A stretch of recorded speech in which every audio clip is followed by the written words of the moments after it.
हाय, hello, नमस्कार मंडळी. कशा आहात? कविताज किचन आणि ब्लॉग मराठीमध्ये तुमचं सर्वांचं पुन्हा एकदा खूप स्वागत आहे. आय होप तुम्ही पण मजेतच असणार, मी पण मजेतच आहे. तर आजचा दिवस तुम्हाला खूप आनंदाचा आणि आरोग्याचा जावो हीच स्वामीचरणी प्रार्थना. तर मित्रमैत्रिणींनो, मी तुमच्यासाठी घेऊन आली आहे खूप सुंदर असे मटारची पुरी. तर आता हिरवे मटार खूप सुंदर असे येत आहेत, चवीला पण खूप छान लागतात आणि भरपूर प्रमाणात बाजारात येत आहेत.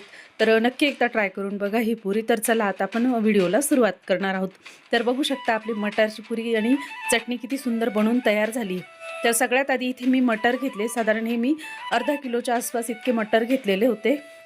ते स्वच्छ धुवून घेतले, नितळून घेतले आणि कढईमध्ये थोडेसे कोरडे करून घेते. तर बघू शकता तुम्ही व्हिडिओमध्ये मित्रमैत्रिणींनो. व्हिडिओ आवडल्यास चॅनलला लाईक, सबस्क्राईब, कमेंट नक्की करा. आता इथे मी 2-3 हिरव्या मिरच्या घेतलेल्या आहे, थोडं आल्याचा तुकडा घेतलेला आहे. तुम्हाला आवडत असेल तर तुम्ही लसूणसुद्धा घालू शकता, पण लसूणऐवजी तुम्ही हेच घाला, आलं खूप सुंदर लागतं.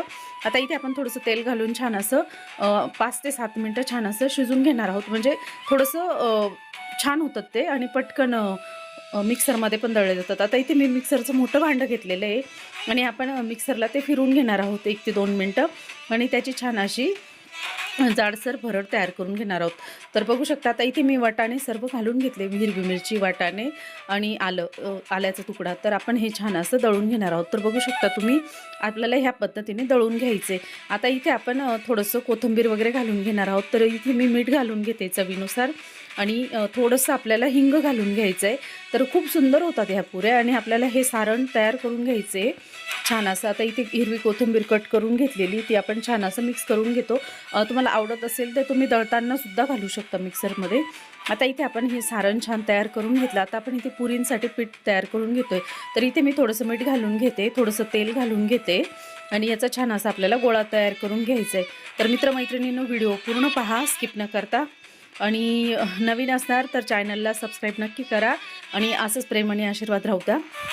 तर बघू शकता आता इथे मी गोळा मळून तयार केलेला आहे. आपल्याला हा 5 मिनटं ठेवून द्यायचा आहे.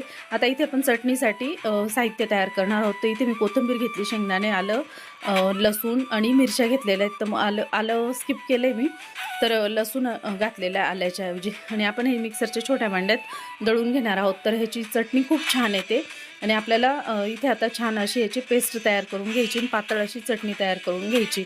आता इथे मी थोडंसं चवीनुसार मीठ घालून घेते आणि पुन्हा मिक्सरला फिरून घेतलं आणि इथे थोडंसं आपल्याला पाणी घालून घ्यायचे. पाणी खूप नाही घालायचं आणि इथे थोडंसं अर्धा लिंबू पिळून घातलेला आहे मी. तर लिंबामुळे आपल्या चटणीला चव खूप छान येते आणि रंग पण त्याचा तसाच राहतो, अजिबात काळा पडत नाही लिंबामुळे. आता इथे आपण छोटे छोटे गोळे तयार करून घेतलेले पुरी लाटण्यासाठी. तर बघू शकता तुम्ही व्हिडिओमध्ये मित्रमैत्रिणींनो.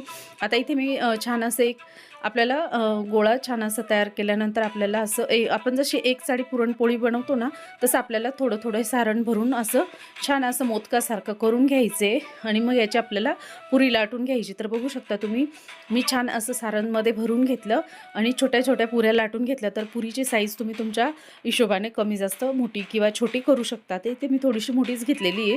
तर बघू शकता ह्या पद्धतीने मी सर्व पुऱ्या लाटून घेते. तर मित्रमैत्रिणींनो, व्हिडिओ पूर्ण पहा आणि नवीन असणार तर चॅनलला नक्की सपोर्ट करा. आता ह्या पद्धतीने मी पुन्हा दुसरी पुरी लाटून दाखवली तुम्हाला. बघू शकता तुम्ही. तर तुम्ही ह्या सारणाचे पराठे पण बनवू शकता. पराठे पण खूप सुंदर येतात असंच सारण भरून, आपण जसं बटाट्याचे पराठे वगैरे बनवतो तसं. तर इथे आपण चटणी तयार करून घेतोय. तर इथे आता आपण थोडंसं तेल घालून घेतलेलं आहे आणि तेलामध्ये थोडंसं जिरं आणि मोहरी घालून घेणार आहोत आणि खूप सुंदर होते ही चटणी. ह्यात तुम्हाला कढीपत्ता आवडत असेल तर कढीपत्ता पण जरूर घाला. तर बघू शकता आता इथे आपली फोडणी छान अशी तयार झाल्यानंतर आपण जे वाटण तयार केलेलं आहे ना चटणीचं, ते ह्याच्यात घालून घेणार आहोत आणि थोडंसं पाणी घालून घेतलेलं आहे मी. तर इथे आता बघू शकता आपल्या सर्व पुऱ्या लाटून तयार आहेत.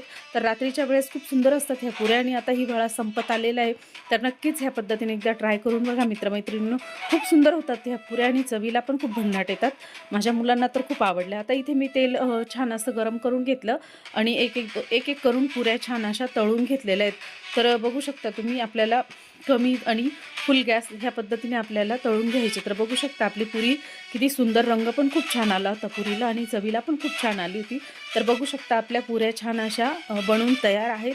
तर नक्कीच एकदा ह्या पद्धतीने ट्राय करून बघा मित्रमैत्रिणींनो. व्हिडिओ कसा वाटला मला नक्कीच कमेंट करा. नक्की करून बघा, खाऊन बघा, मजेत राहा.